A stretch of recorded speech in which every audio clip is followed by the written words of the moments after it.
In this episode, I want to talk to you about masculinity and femininity and the role that men have got to play to step up to the plate and rebalance what's going wrong in our societies. Now, I appreciate from the start, this sounds like a very big topic, and I think it actually is.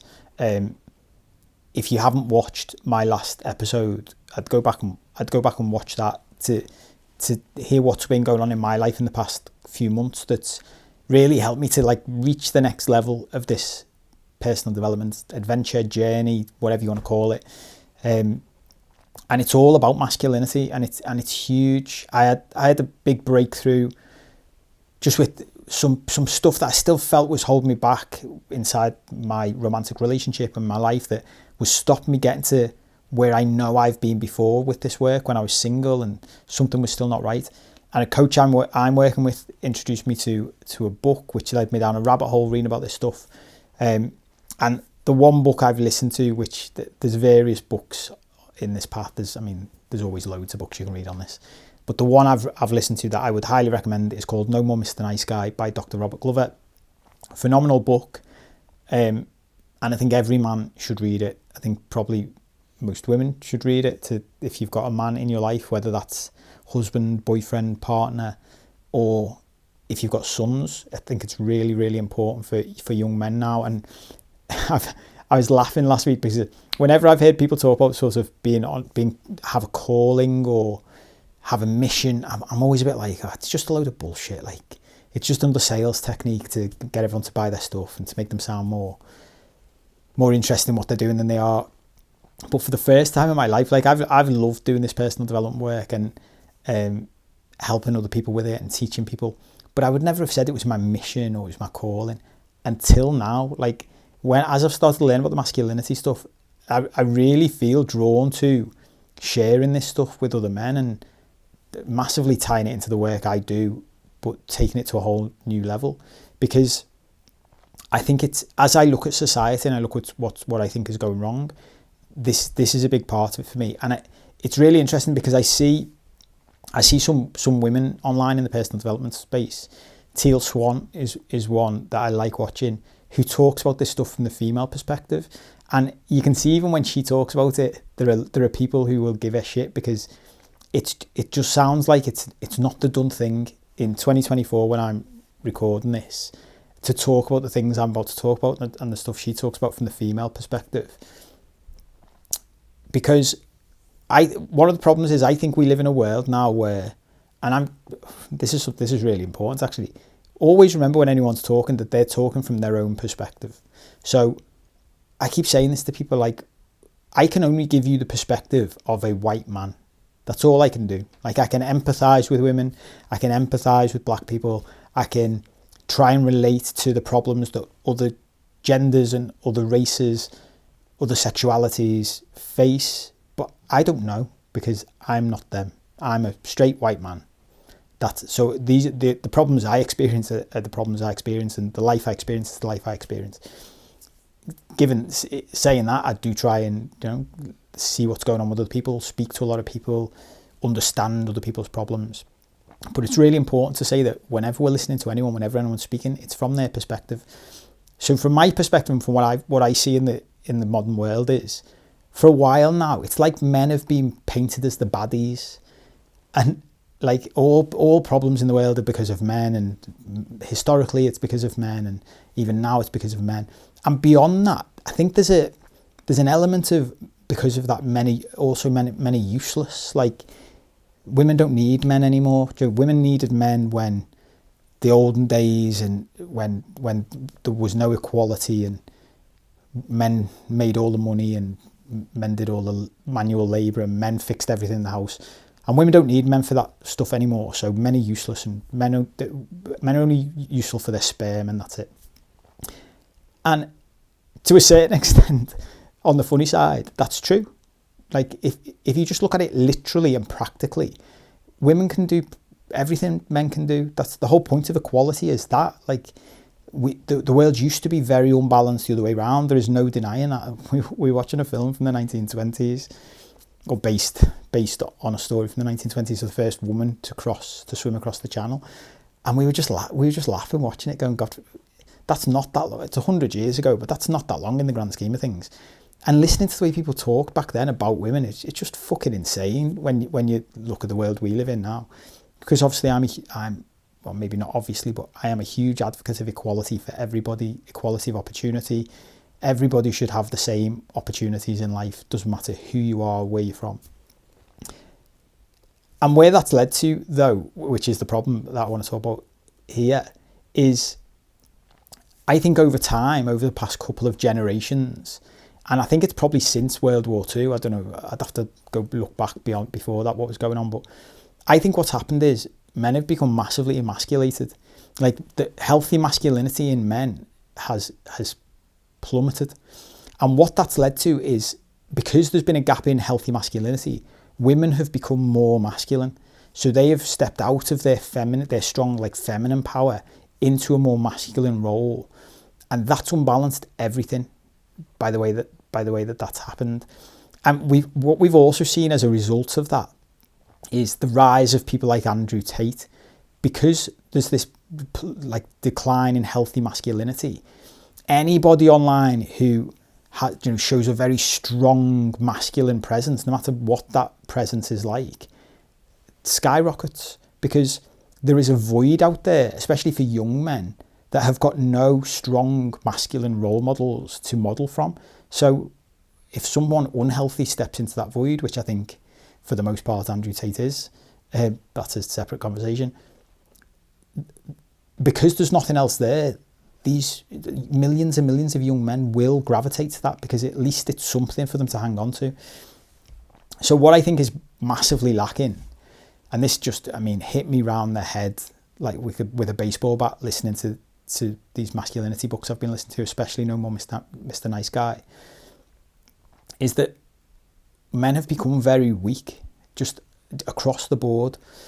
And when I say that, I think a lot of men listening to this, and if you'd been saying this to me a few years ago, I'd have said it's bullshit, because, and I've chatted to a few clients about this, who are strong men in their own eyes, who earn good money and provide for their families.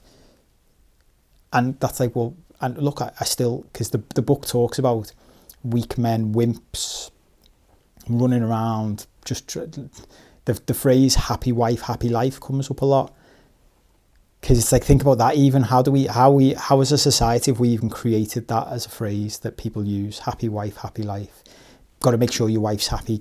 And where it comes from is childhood, basically, which is where all this stuff goes back to, which is boys being raised never to upset their mums, always to make sure their mums are happy, because, the very deep part of this goes back to our survival instincts and not wanting to be abandoned as a child, because if you're abandoned as a human child, you will die. So your survival instinct is to make people love you, especially your mum. You need your mum. And that, if we then develop, if it's not taken in hand and we're not educated out of it emotionally, we develop a dysfunctional attachment to our mum, which means we never want to upset her, we always want to please her. And then, in very basic terms, we take that forward into our romantic relationships. So that's what happens in the world now. We have a generation of men, probably 2 or 3 generations of men now, who are too scared of upsetting women. So they don't tell the truth, they people please, they're not strong, they're not healthy, strong, masculine males. And it's funny, because as I was listening to this stuff, and I could feel my ego pushing back against it, and as I've shared it with a few other people, they've pushed back against it, which is like, yeah, well, I see some of this stuff, but, I still go out with my friends, and I still go on weekends away, and I still do trips with work, and I was like, yeah, but stop and think about it. When you're doing all of those things, how are you doing them? Are you being a strong, healthy, masculine man? Are you being upfront with your wife or your girlfriend or your partner and telling them up front exactly what you're doing and being completely honest about it? Or are you being a bit manipulative and a bit underhanded? And every person I've had the conversation with has laughed and gone, yeah, do you know what? Well, I might have a weekend away with the boys, but it's actually Thursday to Tuesday, and I'll just tell my missus it's a weekend, and I'll just drop it into conversation a few months before, and as we get closer, I'll tell her what it is, and then I'll get in a bit of trouble with her, but then I'll just get away, and then we'll smooth it over when I get back. And I'm like, yeah, think about that story. That's like a child with its mum. with his mum. Like that's who we've become, rather than being strong people who say what we want to say and we speak up for ourselves. We've become these sort of feeble examples of men, to be blunt. And look, I'm saying to you, if you're a man watching this and you're like, hang on, this is a bit fucking harsh, this is stuff I was looking at myself, and literally this is in the past couple of months, started looking at myself going, yeah, you've gone backwards here, because I've been inside a relationship and my default is to go back to that, look after my partner, make sure she's first, make sure she's okay, and not speaking up for myself again, defaulting back to who I used to be before I'd started doing this work. So there's a huge thing in this, which is, it's on us. Something I really, really love about every masculinity book I've read or listened to is that there is no element of victim in it. It's all about taking responsibility. And this is the really interesting thing about masculinity and femininity, which I'm sure some feminists would push back on me on, and maybe I'll change my mind in the future as I learn more about this. But from what I can see so far, from what I've learned, masculinity and femininity in the world can only be rebalanced by men. Because if men step into their healthy masculinity, it holds space for women to stay in their healthy femininity. But if a woman steps into her healthy femininity, that doesn't drag a man up into his healthy masculinity. He still has to do it himself. Me and my girlfriend were laughing about this the other day, and she made a great point to me, which I was like, that's really, really powerful, which is, I think most of us have come to a place where we're like, and I think this is a really funny one, I'm probably going to write some comedy bits on this, that we have this thing that, like, this historic thing of men are the stronger sex, and the world is sexist against women. I'm like, fucking hell, hang on, are you joking? Women are in control of, like, the most important parts of life, pretty much, in the Western world where we live now. Women are in control of sex and childbirth. Like, are there any two more important things to humans than that? But because especially because of the childbirth thing, it's like, oh, you know, that's really powerful. But when you look at it from this other perspective, my girlfriend said to me, God, it's hard on men, that, isn't it? Because actually, you have to step up yourself. No one's doing this for you. No one's helping you. No one's holding a space for you to become a healthier masculine man. You have to do it yourself. And if you do it yourself, that helps everybody else. And this is the bit where you may be a woman watching this, pushing back against me, screaming at your phone or screaming at the computer screen. If you're watching this on YouTube, saying it's all bullshit, Paul, and I'm happy to hear other opinions on this. So feel free to comment, get in touch with me if you disagree with this. But the truth is, as far as I can see, that with masculinity and femininity, whilst we are equals and there should be equality for all, there is historically, biologically, in the setup between men and women, there are certain just fundamental truths.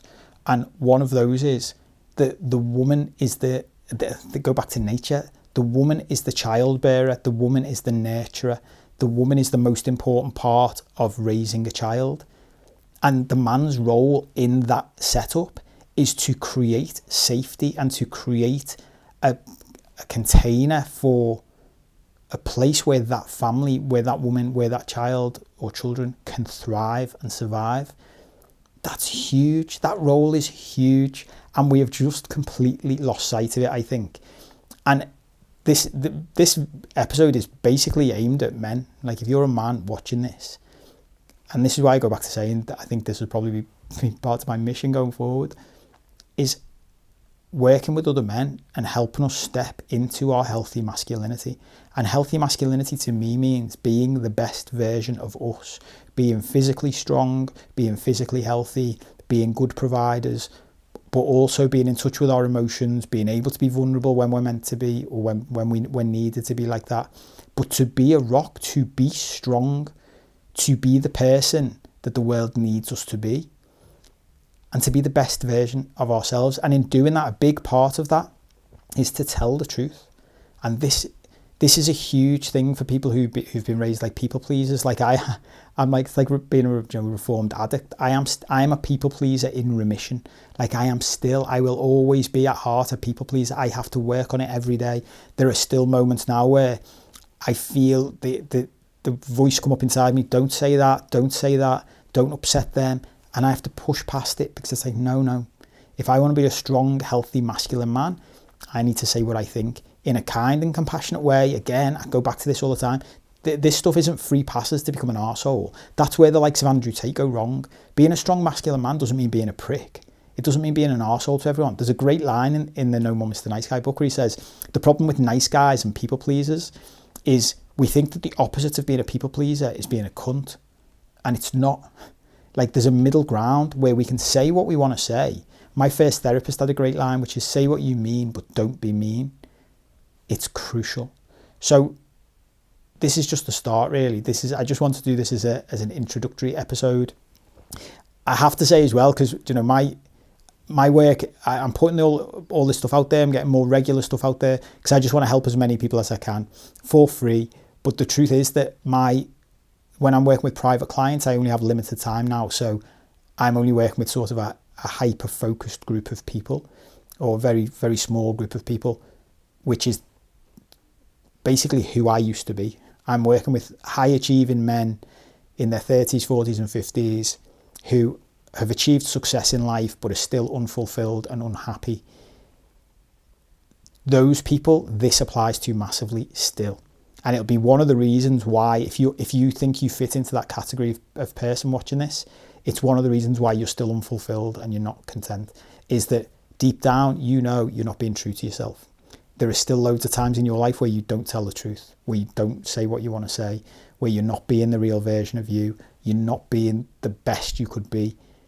And this happens in high achieving people because what's below the high achieving drive often is needing to prove ourselves, needing everyone to like us, needing to be validated from the outside world. It's massively covered up for the most part, and most people can never see this, but once you see it, you can't unsee it. So if that's you and you do want some help in a private coaching capacity, there's links underneath this episode on YouTube or on the podcast. If that's not you, but you just want to get more free help, as I say, this stuff is available to everybody. So there's a link underneath this episode as well for my free community online where you can interact with other people like you on this journey. And there's a very low cost way of accessing my online course as well. It's like $8 a month or something like that, US dollars. That's it. Hope you've enjoyed it. If you've got any questions, if you've got any comments, if you want to shout at me and tell me I'm completely wrong, put them in the comments on YouTube and I'll come back to as many people as I can. Feel free to get in touch with me. If you see any of these clips on social media, follow me on social media, reply to me on there and I'll come back to as many as I can. Hope you enjoyed it. I'll see you soon.